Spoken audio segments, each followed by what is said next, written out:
Hello everyone, my name is Divesh Nagpal and welcome back to my YouTube channel. सबसे पहले तो congratulation उन सभी स्टूडेंट्स को जिन्होंने OICL AO मेंस क्लियर करा है। बस अब एक लास्ट राउंड बचा है जो कि है इंटरव्यू। तो मैं इस वीडियो में अपना एक्सपीरियंस शेयर करूंगा कि कैसे मैंने ओरिएंटल के AO का एग्ज़ाम का इंटरव्यू क्लियर किया था और साथ ही साथ न्यू इंडिया के AO का एग्ज़ाम के इंटरव्यू भी मैंने क्लियर कर रखा है। तो दोनों के एक्सपीरियंस मैं अपने शेयर करूँगा और मुझसे क्या क्या क्वेश्चन पूछे गए थे और कुछ क्वेश्चन मैं आप लोगों को भी बताऊँगा कि क्या क्या पढ़ना चाहिए जो आपको हेल्प करेंगे इंटरव्यू में। तो चलिए वीडियो स्टार्ट करते हैं। तो मैंने अलग अलग पार्ट्स में बताऊंगा कि क्या पार्ट 1, पार्ट 2, पार्ट 3 क्या क्या प्रिपेयर करना है इंटरव्यू के लिए। तो सबसे पहले शुरू करते हैं पार्ट 1 से। तो पार्ट 1 में आता है HR क्वेश्चंस, जो कि बेसिक क्वेश्चन सबसे पहले पूछे जाते हैं। तो सबसे पहले एंटर करते ही ये बोला जाता है कि इंट्रोड्यूस योरसेल्फ। तो आपको एक अपने बारे में एक अच्छा सा इंट्रोडक्शन प्रिपेयर करना पड़ेगा, ब्रीफ सा। उसके बाद आपकी पर्सनल लाइफ से रिलेटेड, आपके फैमिली से रिलेटेड क्वेश्चंस पूछे जाते हैं। एक होता है हॉबी पूछी जा सकती है कि हॉबीज़ क्या हैं आपकी, और अगर इससे पहले आप कहीं वर्किंग थे तो आपको अपनी वर्क की पूरी, अपनी लास्ट पूरी जॉब की, अपनी पूरी वर्क प्रोफाइल की नॉलेज होनी चाहिए। अगर बैंक में वर्किंग हो तो उसकी ब्रांच की पूरी डिटेल्स होनी चाहिए। अगर किसी और इंश्योरेंस में, अगर किसी में असिस्टेंट हो तो उसको पूरे इंश्योरेंस की नॉलेज होनी चाहिए। तो अपने वर्क प्रोफाइल के बारे में पता होना चाहिए।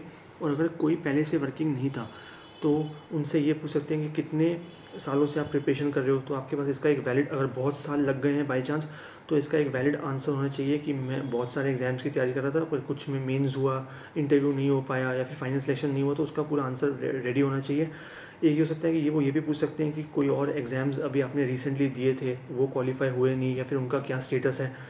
अब कुछ ऐसे पूछा जा सकता है कि why do you want to join OICL। ये भी HR क्वेश्चन के अंदर ही आता है कि why do you want to join OICL। And वो ये पूछ सकते हैं कि what is the work profile of an AO, administrative officer का वर्क प्रोफाइल क्या होता है। तो आपको वही पता होना चाहिए। इसके बाद वो पूछ सकते हैं कि अगर आपको चॉइस दी जाए तो आपको कौन सा डिपार्टमेंट चूज़ करना चाहोगे और क्यों।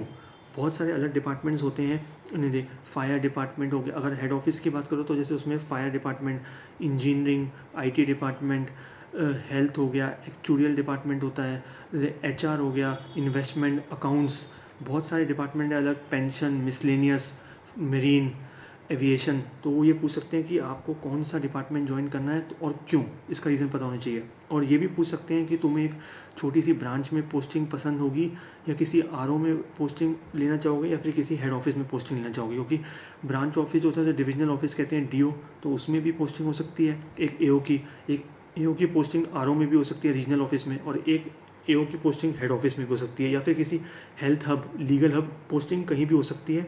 तो एक इसका पूरा आंसर रेडी होना चाहिए कि अगर आपकी पोस्टिंग इसमें हो जाएगी तो आप वहाँ पे क्या करोगे। किसी भी डिपार्टमेंट में हो गई, रैंडम मोटर डिपार्टमेंट में, तो क्या आप मोटर डिपार्टमेंट में काम करना चाहोगे, या फिर आपसे पूछ लिया कि आपका फेवरेट डिपार्टमेंट कौन सा है। तो इसके बाद आपको इसका पूरा आंसर होना चाहिए कि आपका फेवरेट डिपार्टमेंट कौन सा है और आप कौन सा डिपार्टमेंट ज्वाइन करना चाहोगे। तो ये थे बेसिक HR के क्वेश्चंस। HR के क्वेश्चंस बेसिकली इतने ही होते हैं, इससे ज़्यादा कुछ HR के क्वेश्चंस हो नहीं सकते। अब ये था पार्ट 1 HR क्वेश्चन। अब तो पार्ट 2 हो सकता है कि, अब क्योंकि OICL का इंटरव्यू है तो पार्ट 2 हो सकता है कि आपको OICL की पूरी वेबसाइट की नॉलेज होनी चाहिए कि OICL की वेबसाइट जाके देखो। सबसे पहले तो OICL का वो स्लोगन पूछ सकते हैं कि स्लोगन क्या है OICL का। तो OICL का स्लोगन है, पृथ्वी अग्नि जल आकाश, सबकी सुरक्षा हमारे पास। ये बेसिक सी चीज़ है। वेबसाइट खोलोगे आप तो उसमें मेंशन है कि OICL का स्लोगन क्या है, ये वेबसाइट पर लिखा हुआ है। फिर उसके बाद उसकी हिस्ट्री पूछ सकते हैं, ये कब इस्टेब्लिश हुई थी, इसका पुराना नाम क्या था, और ओवर द ईयर्स ये पहले GIC की सब्सिडरी थी और अब ये पूरी गवर्नमेंट के पास है। तो गवर्नमेंट का कितना शेयर है, 100% शेयर है या फिर 100% से कम है, इसका आंसर पता होना चाहिए।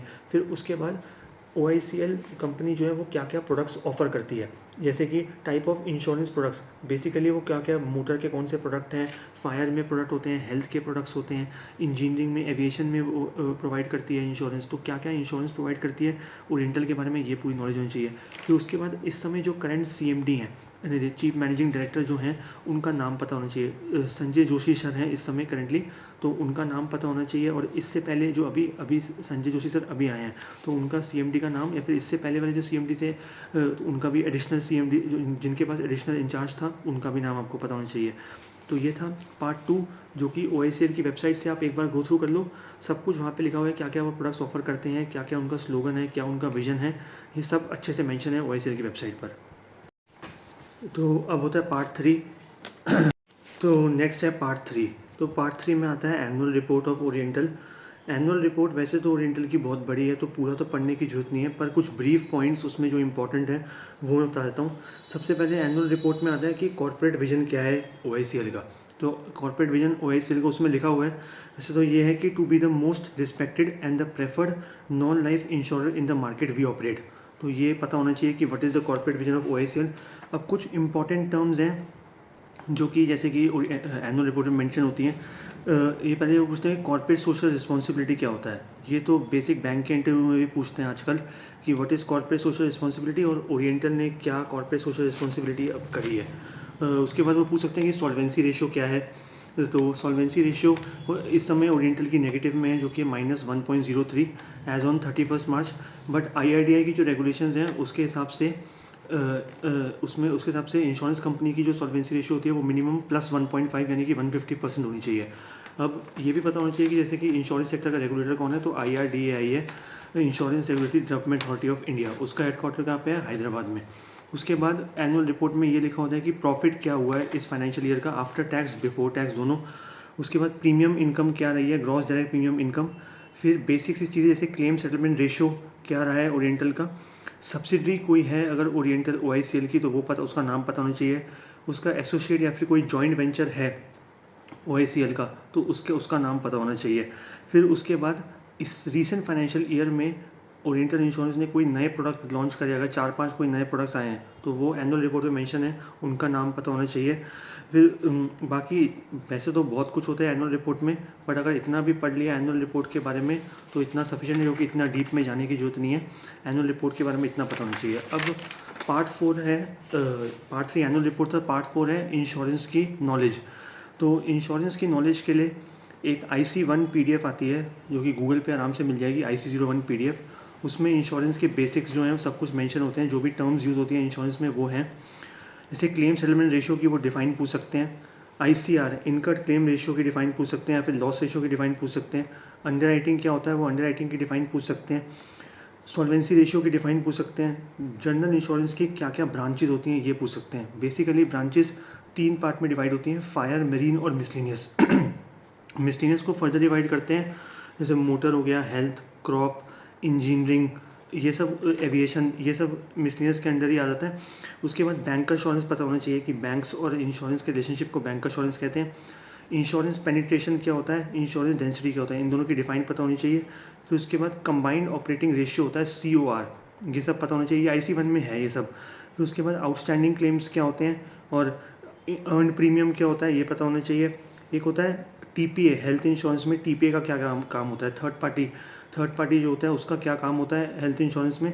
फिर उसके बाद 2 टर्म्स होती हैं, IBNR और IBNER, incurred but not reported और incurred but not enough reported. ये भी एनुअल रिपोर्ट में मिल जाएगा, वरना IC1 की PDF में मिल जाएगा, वरना गूगल पे ग्रो थ्रू करोगे तो गूगल पे मिल जाएगा। तो ये था पार्ट 4 इंश्योरेंस के बारे में। अब पार्ट 5 आता है कुछ रीसेंट न्यूज़ जो कि इंश्योरेंस सेक्टर से चल रही है, फिर फाइनेंशियल सेक्टर के बारे में जो चल रही है उसके बारे में आइडिया होना चाहिए। जैसे एक IRDAI का विजन है, इंश्योरेंस फॉर ऑल बाय 2047, तो इस विजन के बारे में पता होना चाहिए कि IRDAI का इस विजन से उनका क्या मकसद है। फिर एक है FDI इन इंश्योरेंस, उसको 100% कर दिया गया अभी रिसेंटली, लास्ट वीक ही गवर्नमेंट ने अप्रूव करा है कि FDI इन इंश्योरेंस जो है वो 100% हो जाएगा। तो इसका क्या रोल रहेगा इंश्योरेंस सेक्टर में वो ये पूछ सकते हैं। फिर उसके बाद बहुत न्यूज़ आती हैं कि OICL प्राइवेट होने वाला है, तो वो ये पूछ सकते हैं कि do you think OICL will get private और not, and what are your views regarding this topic. और अगर प्राइवेट हो जाएगा तो आप क्या करोगे उस सिचुएशन में, और अगर प्राइवेट हो जाता है तो क्या आप आगे किसी और गवर्नमेंट एग्जाम्स की प्रिपरेशन करोगे या फिर सेंट्रल गवर्नमेंट के एग्जाम्स दोगे, उस सिनेरियो में आप क्या करोगे, तो ये पता होना चाहिए। फिर उसके बाद क्या आपके पास कोई हेल्थ इंश्योरेंस, मोटर इंश्योरेंस कोई आपने परचेज़ कर रखी है या नहीं, अगर परचेज़ कर रखी है तो उसकी डिटेल्स पता होनी चाहिए, और कौन सी कंपनी से कर रखी हैं ये पता होना चाहिए, और उस वाली कंपनी से क्यों करा, बाकी किसी और कंपनी से नहीं करा, ये पता होना चाहिए। फिर उसके बाद रीसेंट कोई भी अगर इंश्योरेंस के न्यूज़ आई तो वो पता होना चाहिए, या फिर जैसे कि total life insurance companies India में कितनी है, total general insurance companies India में कितनी है। कुछ होती हैं stand alone health insurance companies, साही कंपनीज़ भी कहते हैं, तो उनका काउंट पता होना चाहिए कि टोटल कंपनीज़ कितनी है। ये सब नॉर्मल गूगल करोगे उस पर मिल जाएगा। तो ये थे पूरे 5 पार्ट्स इंटरव्यू प्रिपरेशन के। और मेरे अकॉर्डिंग ये मोर देन इनफ है इंटरव्यू के लिए। इससे ज़्यादा जो सबसे ज़्यादा मैटर करता है वो है कॉन्फिडेंस। आँखों में आँखें डाल के जवाब देना पड़ेगा, नर्वसनेस नहीं होना, कोई हाथ पैर कुछ शेक नहीं होने चाहिए, स्टिल एकदम आप बैठने चाहिए और सबको जो भी क्वेश्चन पूछता है उसके आँखों में आँखें डाल के आंसर दो। और अगर बाई चांस कोई क्वेश्चन का आंसर नहीं आता है तो कोई मैम या सर है तो उनको बोल दिया sorry sir, sorry ma'am, I am not aware of this but I will read regarding this. बस इतना ही मेरे हिसाब से ये मोर देन इनफ है, और कुछ करने की प्रिपरेशन करने की कोई ज़रूरत नहीं है इंटरव्यू के लिए। तो इतना कर लो प्रिपेयर, और कॉन्फिडेंस हाई होना चाहिए इंटरव्यू देते वक्त। होपफुली आप सबका इंटरव्यू क्रैक हो जाएगा। And thank you for watching the video. All the best for interview.